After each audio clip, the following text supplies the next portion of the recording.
Buenas tardes, compañeras, maestro. Mi nombre es Yulis Stephanie Velasco Márquez, soy del cuarto semestre de la licenciatura en Enseñanza de Idiomas, Facultad de Idiomas, en la Universidad Autónoma Benito Juárez de Oaxaca. Ok, el tema que yo elegí es semiótica literaria y bueno, es un tema interesante, entonces yo espero que lo disfruten.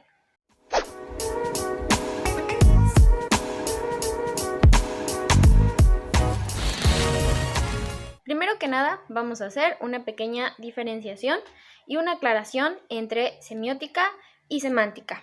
¿Por qué? Porque estos términos suelen enredarse un poco en este tema en específico.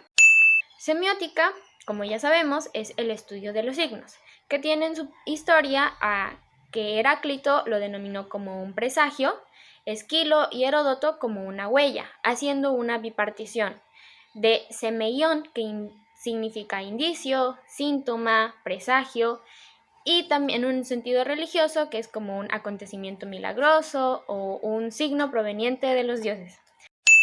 Ahora, semántica es estudio de los signos lingüísticos.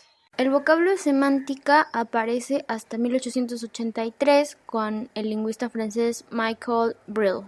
Entonces, Michael Brill observa el cambio de las palabras y el significado en lenguas históricas. Michael divide en tres ramas la semántica: el cambio del significado, la significación en sí misma y el estudio del significado lingüístico.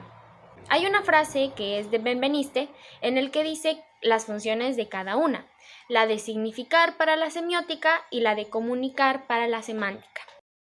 Si utilizamos el nombre genérico derivado de poesis, creación, la semiótica se ocupa del lenguaje en tanto que capacidad de comunicar, por lo que su haz de estudio incluye el cine, la radio, el teatro, la pintura y otros campos. Ahora bien, tenemos a Paul Ricoeur, que nos ayuda a entrar un poco más en este mundo de la literatura y la semiótica, con su libro Teoría de la Interpretación. Él dice que la significación se divide en tres elementos: lo que se quiere decir, lo que lo dicho significa y a lo que hace referencia. Ahora, él nos dice que en un texto existe un excedente de sentido, por lo tanto, el papel de la figura literaria entra muy importantemente para darle una significación extralingüística a lo que queremos decir, o cualquier figura literaria, pero por ejemplo tenemos esta. Cuando utilizamos una metáfora en el hecho de decir labios rojos como rubí, nosotros estamos imaginando el signo que nosotros vemos es unos labios de color rojo. Esas cosas extralingüísticas nos dejan ver una imagen clara en nuestro cerebro. El autor también ha puesto un sentido y una referencia en ese texto, que es totalmente complementaria, porque en la acción de leer y en la acción de escribir se hace en un espacio y tiempo determinados. Entonces el significado se desborda. ¿Por qué? Porque no está todo eso entre el sentido y la referencia, no está atado completamente a las palabras. Podemos darle un sentido diferente dependiendo una connotación. Ahora, eso nos ayuda a dar un salto entre la semántica, que es el significado de los signos lingüísticos, a la semiótica. Entonces, tenemos aquí a Raimundo Mier, que nos dice: el sentido no está ya en cada enlace gramatical, en el conjunto de significados que se encuentran para producir las oraciones. Parece estar en otra parte y, sin embargo, más allá de la frase no hay nada más que lo no dicho que rehúsa toda exploración. El texto literario, como ya habíamos dicho, se desborda de sí mismo, se remite hacia adentro, hacia una referencia, hacia un sentido fijados, pero también se puede hacer hacia afuera, porque eso significa que la experiencia del lector se va a conectar con el propio ser y con los significados, por lo tanto.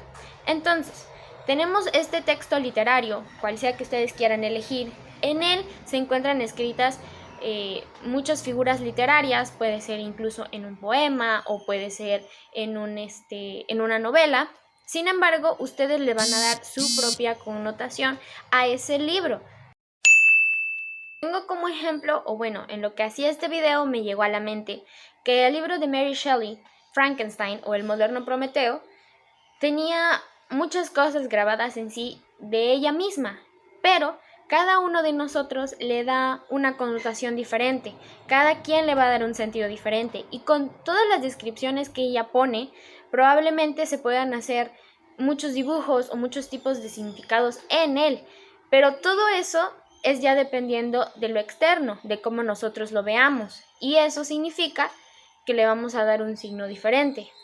Ok, ahora, el texto no significa solamente por la palabra, sino que también remite otro tipo de signos, como las figuras literarias o dándole un carácter simbólico.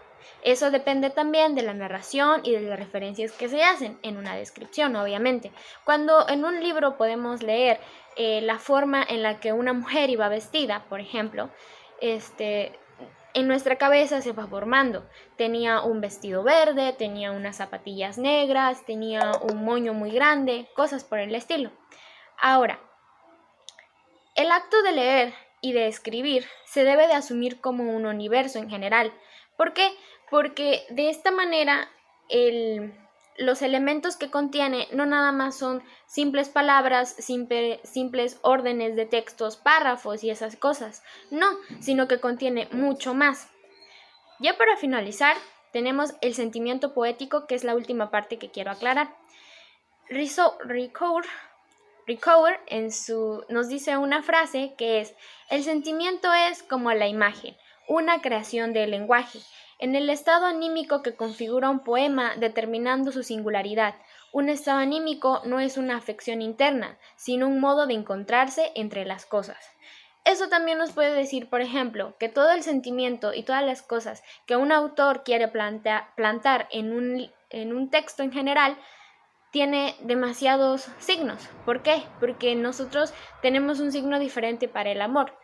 Eso es marcado por cada una de las personas. Entonces, todas esas cosas que pueden entrar dentro de un texto, dentro de miles de palabras, nosotros podemos convertirlas en una imagen clara en nuestra mente. Entonces, esto es lo que yo pude encontrar acerca de semiótica literaria y lo resumí en la manera más sencilla posible para que todos lo pudiéramos entender bien, porque también es un poco complicado, mantiene algunos términos un poco rebuscados, pero a grandes rasgos y de manera sencilla, esto es lo que es semiótica literaria.